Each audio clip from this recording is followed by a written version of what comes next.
F'sentejn u nofs, l-uffiċjali tal-Pulizija li jaħdmu fid-Dipartiment ta' Cybercrime investigaw kważi 100 każ ta' abbuż sesswali fuq it-tfal online. Każijiet li jvarjaw minn possess u tixrid ta' materjal indiċenti għal offiżi sesswali. Fl-ewwel sitt xhur ta' din is-sena kien hemm 18-il każ irrappurtat. Is-sena l-oħra kien hemm 42 u ta' qabel 35.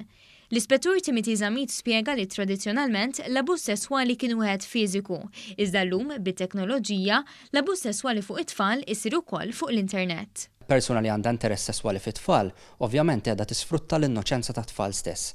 Jiġifieri qiegħda tisfrutta l-fatt li t-tfal forsi m'għandhomx għarfien, m'għandhomx apprezzament ta' ċertu perikli li jeżisti, ta' ċertu perikli li jeżistu meta huma din jgħaddu informazzjoni dwarhom infushom, meta huma din jgħaddu ritratti tagħhom infushom, meta huma din saħansitra jiftħu qalbhom dwar problemi u dwar diffikultajiet li huma għaddejjem magħhom. L-abbuż sesswali online fuq it-tfal hija offiża kriminali li ħafna drabi diffiċli tiġi rappurtata jew toħroġ fil-beraħ għaliex il-vittmi huma ta' età żgħira u xi drabi dipendenti mill-persuni li jkunu abbużawhom.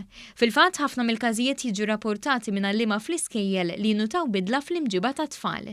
Barra minn hekk, il-Pulizija tagħmel monitoraġġ b'mod regolari biex tidentifika persuni li jista' jkollhom interess sesswali fuq it-tfal. Is-Cybercrime Unit tassisti mill-aspett tekniku sabiex il-persuni jkunu investigati, jinġabar l-apparat li jkun hemm bżonn li jinġabar, dan jiġi analizzat bl-iskop aħħari fl-aħħar mill-aħħar illi l-persuna titressaq quddiem il-ġustizzja kif ukoll li jiġu identifikati t-tfal. L-Ispettur Zamit qal li tul il-karriera tiegħu fid-dipartiment iltaqa' ma' mijiet ta' każijiet, iżda l-aktar li ħallew impatt fuqu kienu dawk ta' tfal vittmi Maltin. L-iktar każijiet li għandi għal-qalbi, l-iktar każijiet li ħallew impatt fuq kienu dawk il-każijiet fejn tqajna ma' ritratti, fejn tqajna ma' filmati ta' minuri Maltin, ta' tfal Maltin, illi irnexxinna nidentifikawhom permezz tax-xogħol tagħna stess. U allura irnexxinna waqfu dak l-abbuż milli jkompli ssir, irnexxinna anke nagħtu closure lil daw il-vittmi ċkejknin u anke irnexxinna nresqu l-persuna quddiem il-ġustizzja. L-Ispettur Zamit kellu messaġġ b'saħħtu xi jwassal li relazzjoni ma' tfal hija investiment u għalhekk huwa importanti li din tkun b'saħħitha mit-tfulija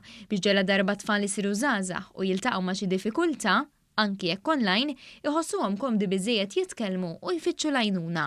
Ma nistgħux nippretendu li tfal meta jgħalqu 12, 13, 14, 15-il sena jiġi jiftħu qalbhom dwar affarijiet li forsi tul it-tfulija tagħhom ma nkunux tkellimna magħhom dwarhom.